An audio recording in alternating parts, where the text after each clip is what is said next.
আসসালামু আলাইকুম। আশা করছি সবাই ভালো আছেন। আজকে আমি শেয়ার করব চিড়া এবং আলু দিয়ে খুব সহজেই একটা নাস্তা তৈরি করে নেওয়া যায়। আমি সেই পুরো রেসিপিটাই শেয়ার করব। রেসিপিটা খুবই সহজ আর স্বাদে অসাধারণ। চলুন তাহলে শুরু করা যাক। আমি কিভাবে করে এই রেসিপিটি তৈরি করেছি আমি সেটাই শেয়ার করছি। প্রথমে এখানে আমি চিড়া নিয়ে নিচ্ছি। চিড়াটাকে ধুয়ে কিছুক্ষণ আমি ভিজিয়ে রেখেছিলাম। আর চিড়ার গায়ে কিন্তু একদমই কোনো পানি নেই। কিভাবে করে চিড়াটাকে আমি একদম শুকিয়ে নিয়েছি সেটা দেখতেই পাচ্ছেন। এবারে চিড়াটাকে আমি খুব ভালোভাবে মথে নিচ্ছি। মথে একটা ডো তৈরি করে নিচ্ছি। এরপরে এখানে আমি দিয়ে দিচ্ছি এই গোল চামচের ২ চা চামচ পরিমাণ ময়দা। ময়দা দিয়ে খুব ভালোভাবে চিড়াটাকে আমি মাখিয়ে নিব।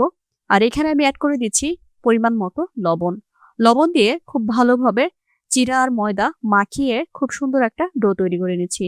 চিড়াটা যদি হাতে লেগে আসে এই জন্য আমি এখানে কিছুটা পরিমাণ তেল ব্যবহার করেছি। তেল দিয়ে আরো কিছুক্ষণ আমি ডোটাকে খুব ভালোভাবে মথে নিচ্ছি। এবার ডোটা যখন খুব ভালোভাবে রেডি করা হয়ে যাবে আমি কিছুক্ষণ রেখে দিব যাতে করে ডোটা নরম হয়ে যায়।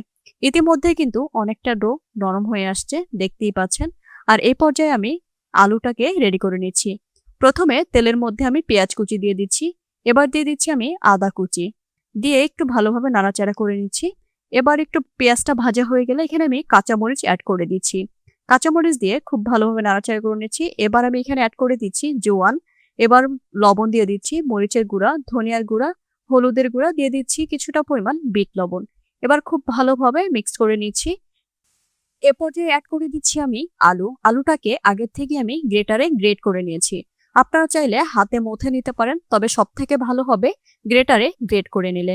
এবার আলুটাকে আমি রেডি করে নিলাম পুরোপুরিভাবে। এবার অন্য একটা বাটির মধ্যে তুলে নিচ্ছি। আর এইদিকে চিড়ার ডোটাও খুব সুন্দর নরম হয়েছে। আর এই পর্যায়ে আমি অ্যাড করে দিচ্ছি কিছুটা পরিমাণ জোয়ান। দিয়ে আর একটু ভালোভাবে মাখিয়ে নিচ্ছি। আর এভাবে করে আমি লেচি তৈরি করে নিয়েছি। দেখতেই পাচ্ছেন কিভাবে করে আমি এই যে এটার মধ্যে আমি আলুগুলোকে দিয়ে দিচ্ছি। এবার হাতের সাহায্যে এভাবে করে দুপাশ থেকে ধরে খুব ভালোভাবে মুখটাকে বন্ধ করে দিতে হবে। খুব ভালোভাবে বন্ধ করে দিতে হবে যাতে করে আলুর ডোটা বের হয়ে না আসে, সেদিকে একটু খেয়াল রাখতে হবে। একে একে সবগুলো চপ যখন বানানো হয়ে যাবে এই পর্যায়ে আমি তেলের মধ্যে ভেজে নিব। দেখাই যাচ্ছে কত সুন্দর হয়েছে চপগুলো। ঠিক এভাবে করে চপগুলো বানিয়ে নিতে হবে। এবার আমি তেলের মধ্যে ভেজে নিচ্ছি। তেলটা কিন্তু চপের গায়ে গায়ে যেন থাকে এতটুকু পরিমাণে আমি তেল নিয়ে নিয়েছি। বেশি পরিমাণ ডুবো তেলে ভাজা যাবে না, তাহলে চপটা খুলে যাওয়ার সম্ভাবনা থাকবে। যতক্ষণ না পর্যন্ত ব্রাউন কালার হয় ততক্ষণ পর্যন্ত চুলার জাল কমিয়ে ভেজে নিতে হবে। দেখতেই পাচ্ছেন আমি কিভাবে করে চপগুলোকে ভেজে নিয়েছি। আর অনেক সুন্দর কিন্তু প্রত্যেকটা চপ খুব ভালোভাবে ফুলে উঠেছে। চিড়ার আলু দিয়ে তৈরি মজার এই নাস্তাটি বাইরে মুচমুচে আর ভেতরে নরম ও সুস্বাদু। বিকেলের চায়ের সাথে খেতে দারুণ লাগে। খুব সহজে ঘরের কিছু উপকরণ দিয়েই বানানো যায় এই নাস্তাটি। আর একবার খেলে বারবার খেতে ইচ্ছে করবে। ছোট বড় সবাই অনেক পছন্দ করবে এই ঘরোয়া মজাদার নাস্তাটি। প্রিয় দর্শক, এই ছিল আমার আজকের চিড়ার আলুর চপ।